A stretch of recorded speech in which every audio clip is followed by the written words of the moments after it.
Hello, you. It's me. And first, I want to apologize that when I was adjusting myself to hit the microphone, I got way too close. I know that's got to be annoying. I'm really trying hard to fix that. Um, I think I've got a safe distance right now, so we're just gonna go with it. But if I blow out your eardrums, look, I'm trying really hard not to. I don't stop talking if I'm adjusting, and sometimes it ends up with my face really close to the mic. Anyway, let's continue. First of all, I'm going to talk about a gypsy. Now, I don't give a fuck about Gypsy and Ken's Alaskan adventure. I don't care.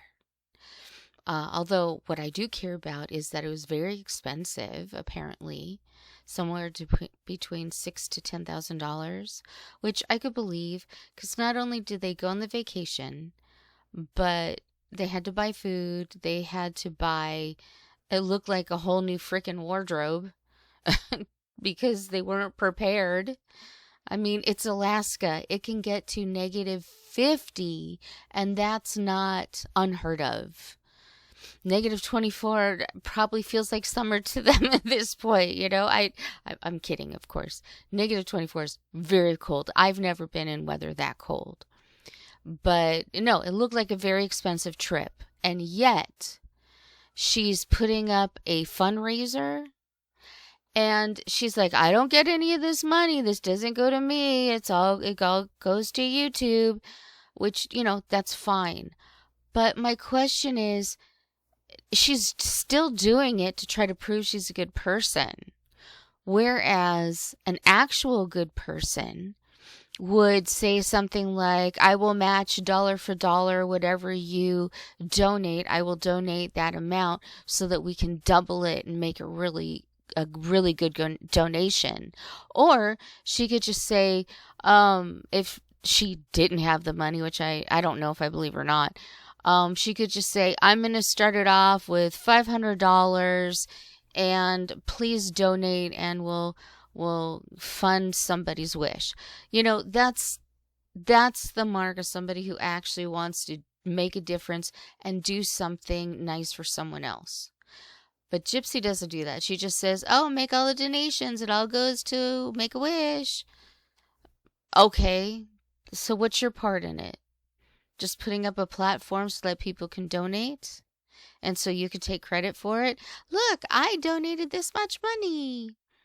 It's all bullshit. Don't fall for it. If you want to make a donation to Make-A-Wish, do it directly to Make-A-Wish, because then you know for certain that your hard-earned dollars will go to the charity. It won't go to Gypsy or even have a possibility, and she can't take credit for it. Take credit for it for yourself. If you donated $5, $10, $100, it doesn't even matter. The fact that you felt in your heart you wanted to give something, that's amazing. Just do that. Just do that. Fuck her. Don't deal with her and her shenanigans. And I will say something that I found very interesting is there are several YouTubers that I watch that do gypsy content. But I've noticed a change, a switch.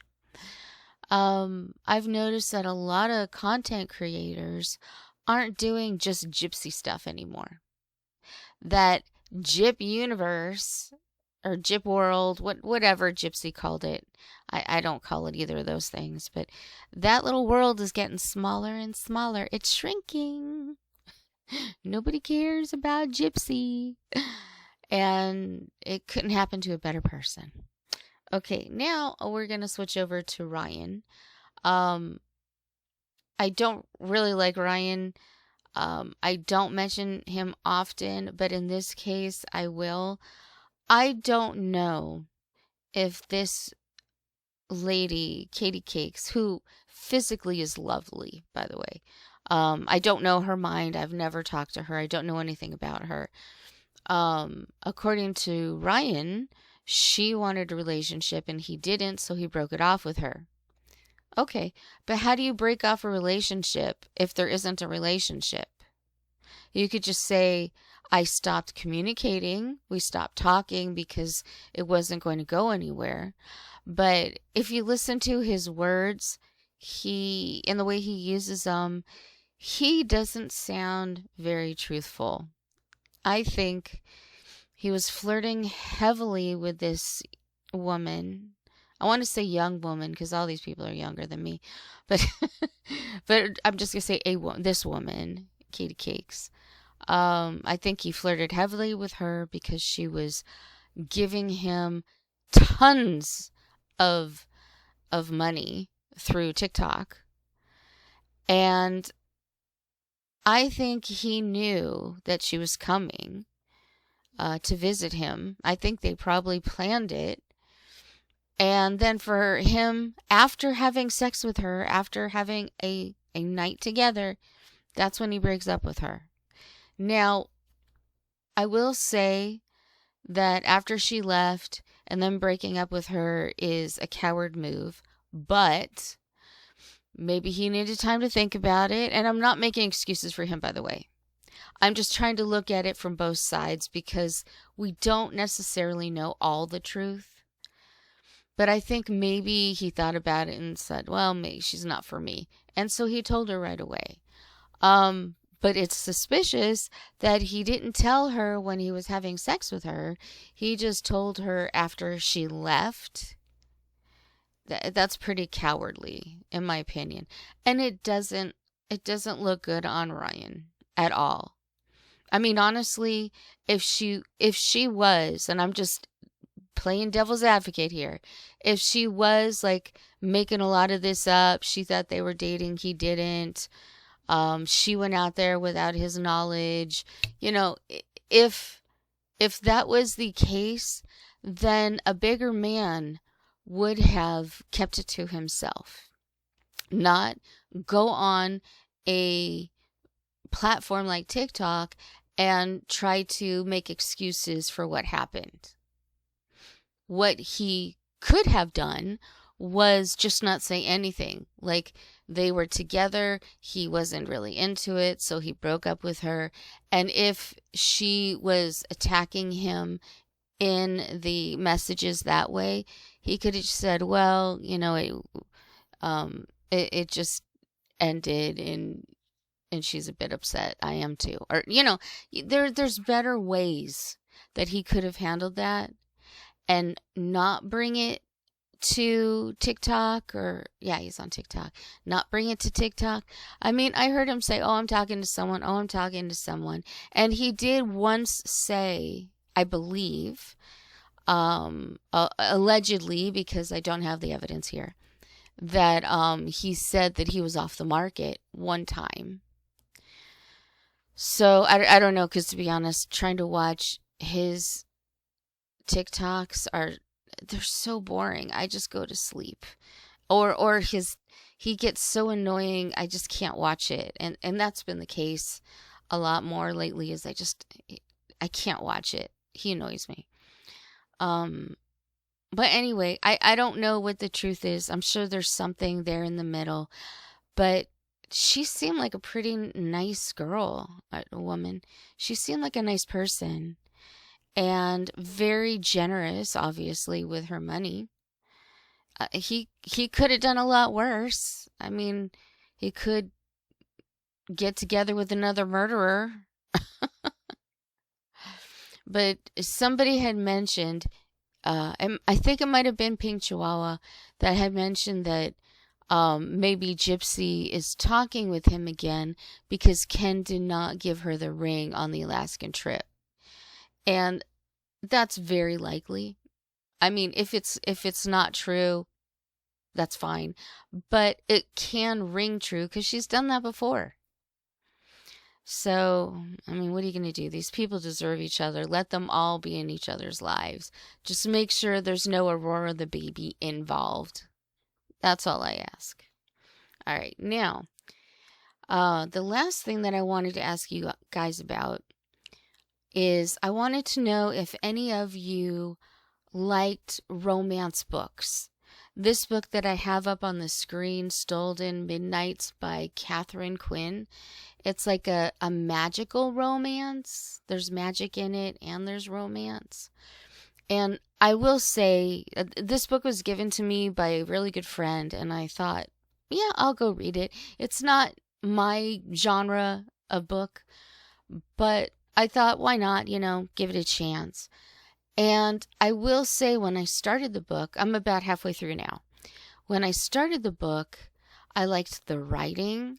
I liked that they talked about the magic before any of the romancy stuff happened.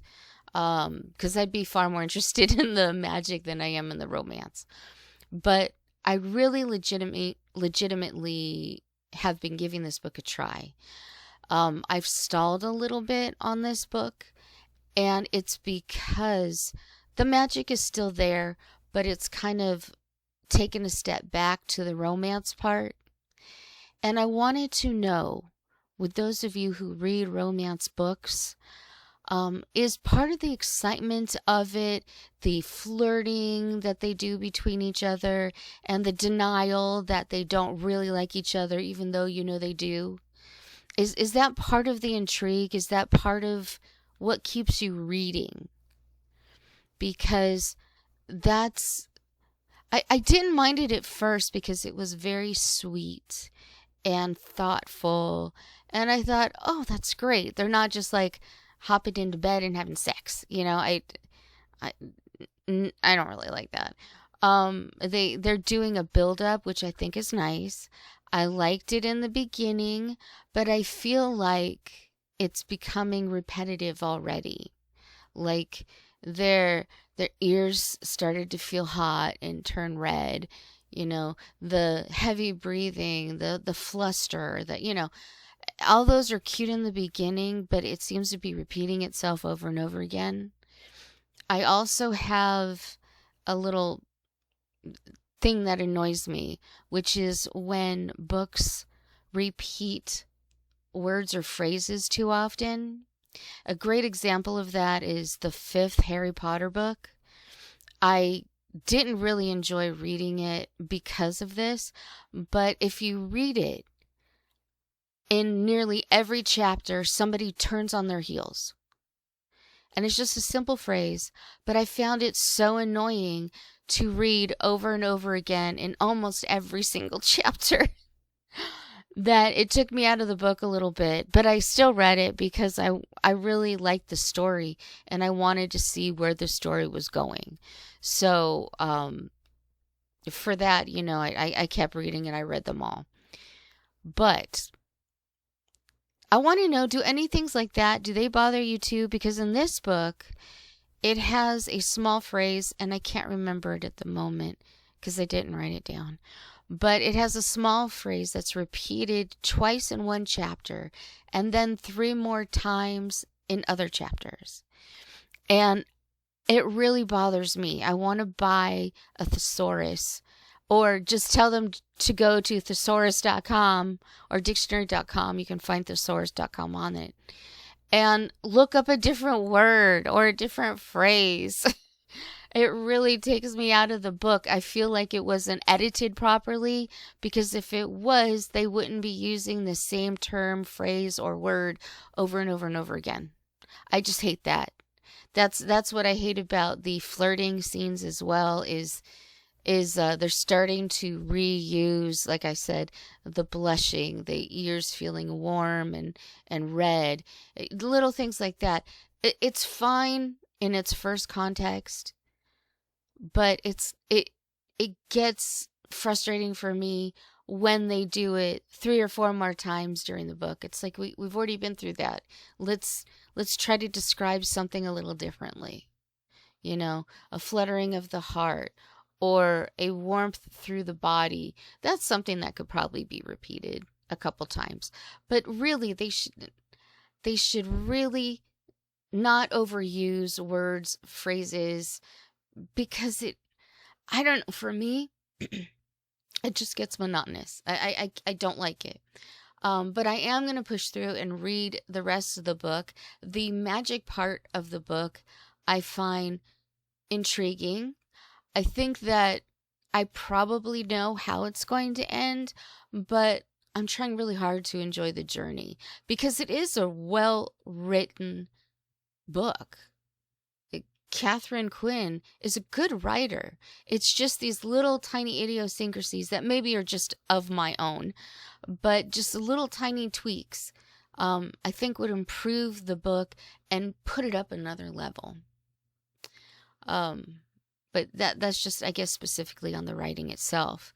But I do want to know what attracts you to a romance novel or a magical romance novel.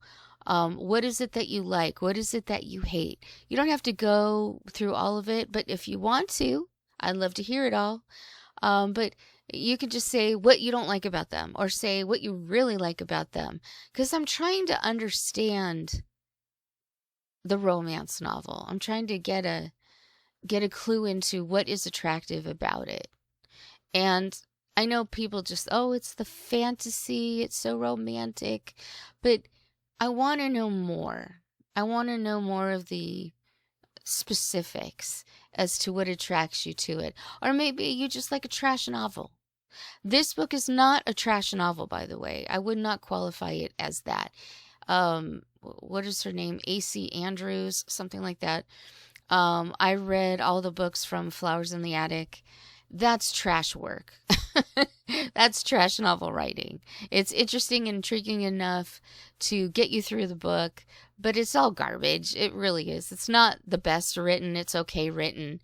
But sometimes it's fun to read a trash novel now and again. I haven't done it in a while, but sometimes I enjoy reading a trash novel, something that's badly written or badly done, just to give my brain a break from the other stuff that I read.